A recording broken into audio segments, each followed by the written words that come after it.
So hello everyone, जौहर study tube पर आपका again से वेलकम है। तो जेसीसी एक्साइज कांस्टेबल को लेकर के बहुत सारे कैंडिडेट का ये कमेंट देखने को मिल रहा था।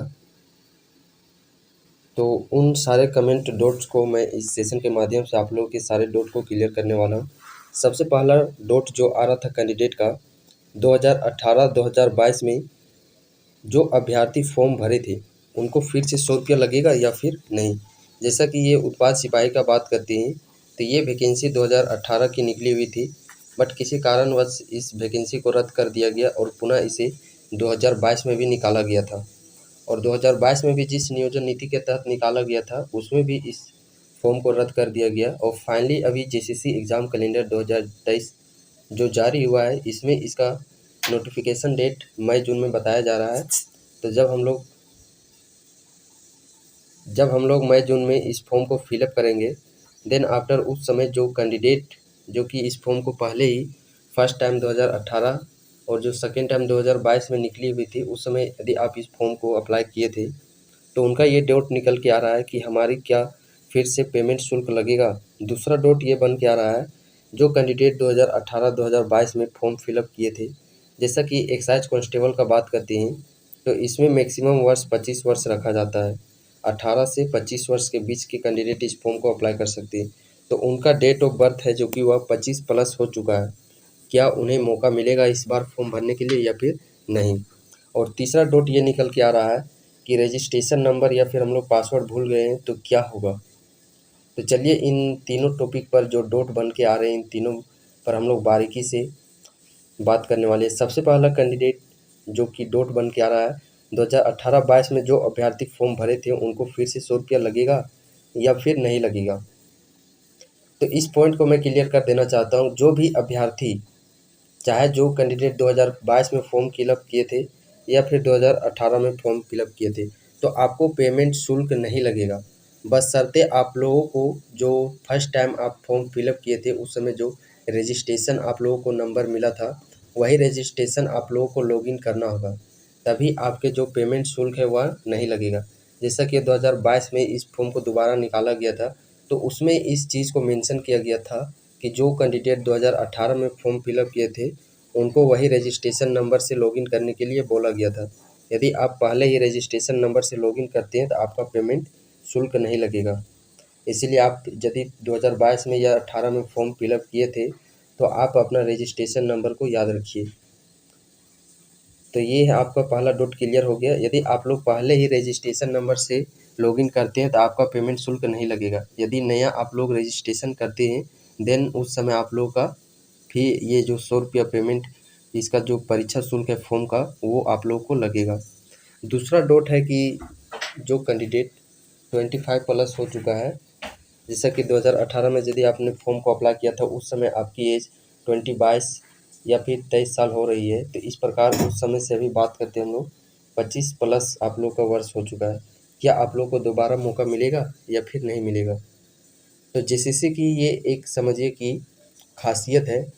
किसी एक मैं उस व्यक्ति का नाम भूल रहा हूँ, उनके द्वारा ये बहुत ही पहले ये कि बताया गया है कि जेसीसी का जो भी फॉर्म है एक कैंडिडेट समझिए कि जिस समय वो फॉर्म को अप्लाई करता है उस समय ये वो फॉर्म है जो कि वह रद्द हो जाती है, तो उसके 5 वर्ष भी उसके 6-7 वर्ष बाद भी यदि उस फॉर्म को फिर से दोबारा फिलअप किया जाता है तो जो कैंडिडेट पहले अप्लाई कर चुका है उसका एज क्यों ना एज एक्सपायर हो जाए, 35 वर्ष 40 वर्ष हो जाए, लेकिन उसको वो फॉर्म अप्लाई करने के लिए मौका मिलेगा। वैसे हम लोग 25 वर्ष का उत्पाद सिपाही में मैक्सिमम ईयर होता है। यदि जो कैंडिडेट समझिए कि 24 साल हो रहा होगा 2018 में ही और अभी ये 2023 में फॉर्म आया है तो उस मुताबिक 25 वर्ष से उसका ज़्यादा एज हो चुका है। बट जेसीसी का ये एक रूल है कि आप एक बार फॉर्म भर लेते हैं जब तक उसकी कंप्लीट नियुक्ति नहीं हो जाती। जेसीसी जो आयोग है इसके द्वारा जो भी वैकेंसी को निकाला जाता है उसकी एक यही सबसे बड़ी खासियत है कि यदि आप एक फॉर्म को एक बार फिलअप कर देते हैं, यदि वो कितनों ही बार क्यों ना रद्द हो जाए, आपकी एज जो है वो एज एक्सपायर हो जाए, आपका एज निकल जाए, उसके बावजूद भी आप उस फॉर्म को फिलअप कर सकते हैं। ये जेसीसी के द्वारा जो वैकेंसी निकाली जाती है वो इसकी समझिए एक सबसे बड़ा प्लस पॉइंट है। जैसा कि उत्पाद यदि हम लोग सीजीएल का बात करते हैं, सीजीएल 2015 की वैकेंसी है जो कि अभी तक कंप्लीट नहीं हुआ है।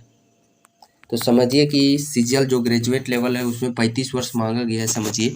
तो जिस कैंडिडेट का 34 वर्ष 2015 में ही हो रहा होगा, यानी कि उनको एक्सपायर होने के लिए 1 साल बचा है, तो समझिए कि वो अभी 2023 में यदि अभी फॉर्म उसका कैलेंडर जारी किया गया है, यदि उसका फॉर्म अभी आता है तो वह कैंडिडेट भी अभी इस फॉर्म को अप्लाई कर सकता है, बिकॉज वो एक बार उस फॉर्म को अप्लाई कर चुका है। और जब तक उसकी कंप्लीट नियुक्ति नहीं हो जाती तब तक वो उस कैंडिडेट उस फॉर्म को अप्लाई कर सकता है। ये एक समझिए प्लस पॉइंट है जेसीसी की वैकेंसी में। तो आई होप आपका ये जो दूसरा डोट है 25 प्लस आपकी एज हो गई है, बट आप लोगों को निश्चित होकर रहना है, आप लोगों को तैयारी करते रहना है।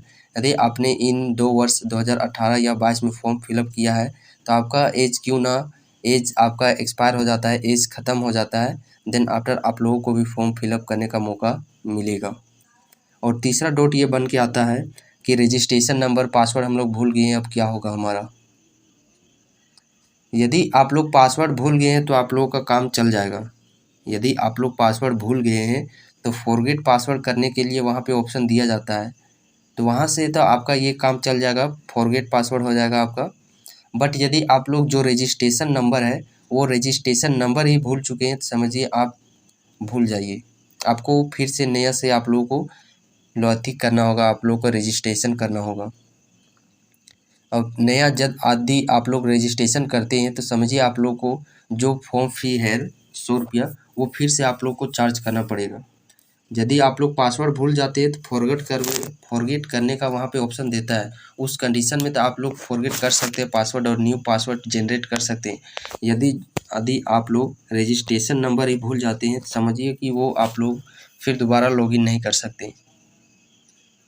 इसीलिए जो भी रजिस्ट्रेशन नंबर है या फिर प्रीवियस पिछले वर्ष 2022 में आप लोगों ने फॉर्म फिलअप किया होगा, यदि आप लोगों ने कैफ़े से किया होगा तो उनके द्वारा जो फॉर्म प्रिंट आउट होता है फॉर्म फिलअप का, वो प्रिंट आउट आप अपना ढूंढ लीजिए, वहीं पे आप लोगों का रजिस्ट्रेशन नंबर है और वहीं पे आप लोगों का पासवर्ड भी लिखा होगा।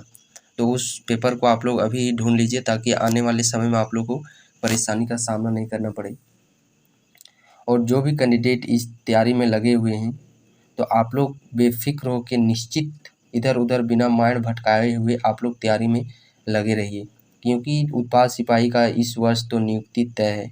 इसके कई सारे फैक्टर हैं जो कि मैं बार बार आप लोगों को वीडियोस में ये बताता हूँ कि 2024 में विधानसभा का चुनाव होने वाला है। और जो अभी सरकार है समझिए ये झारखंड की सबसे बड़ी सबसे पुरानी पार्टी है, ये तो चुनाव को हल्के में नहीं लेने वाली है। कोई मुखिया सरपंच का चुनाव थोड़ी है कि वो हल्के में ले लेगी, वो पार्टी कुछ ना कुछ करेगी 2024 विधानसभा के लिए। और उनके लिए करने का बस एक ही तरीका है, आज के युवा है जो कि वह शिक्षित हो चुके हैं और आज के इस शिक्षित युवा को चाहिए रोज़गार। और रोज़गार के लिए एक समझिए ये छोटा मोटा कोई वैकेंसी देने से होगा नहीं, 200-400 पोस्ट का 252 पोस्ट जेपीसी का कब नियुक्ति करवा दिए हैं, सब जगह जाते हैं उसी का चर्चा सिर्फ करते हैं, 252 इतने दिनों में हम लोगों ने इतना जेपीसी का नियुक्ति करवा दिया। उसके अलावा तो ये छोटी छोटी भर्तियों से उनका हम लोग का जो ये समझिए कि लॉलीपॉप खिलाने का जो काम कर रहे हैं वो इस बार नहीं चलने वाला है। 2019 में चल गया, बट इस बार की युवा अब शिक्षित हो चुकी है, जागरूक हो चुकी है। ये तो आप लोगों को ये जो समय समय पर आंदोलन किए गए हैं उससे भी आप लोगों को मालूम हो गया होगा। और अभी 60-40 या जो भी नियोजन नीति है तो इसी के तहत ये जो एग्जामिनेशन है वह कंडक्ट करवाए जाएंगे। आप देख सकते हैं 3 दिवसीय, कुछ दिन पहले 16, 17, 18 को 3 दिवसीय आंदोलन रखा गया। इतना बेजोड़ तरीके से आंदोलन होने के बावजूद भी सीएम साहब का एक भी इसके ऊपर एक भी ज़रा सा कोई भी कमेंट नहीं आया, एक भी कोई भी उनके द्वारा रिपोर्ट नहीं जारी किया गया। और धीरे धीरे जो आंदोलन करने वाले जो कैंडिडेट थे, हमारे जो छात्र नेता थे, वो भी धीरे धीरे समझिए कि वो पीछे हट रहे हैं। तो इस प्रकार से यही सही साबित होता है कि जो ये वैकेंसी आई हुई है, जो कैलेंडर जारी हुआ है, वो इसी नीति के तहत ही इसका जो है नियुक्ति प्रक्रिया वो करवाया जाएगा। और इसमें कोई गुंजाइश नहीं है रद्द होने का।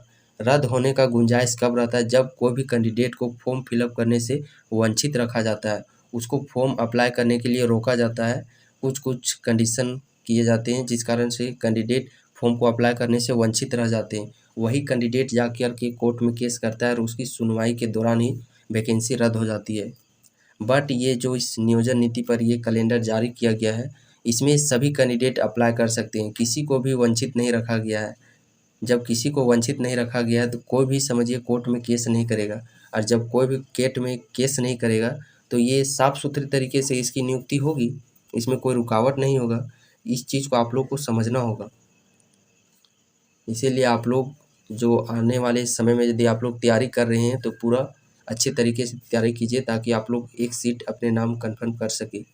और इसके लिए मैं बैक टू बैक आप लोगों के स्ट्रेटजी वीडियो, चाहे स्टडी से रिलेटेड, वो मैं बैक टू बैक आप लोग को स्टडी मटेरियल भी प्रोवाइड कर रहा हूँ।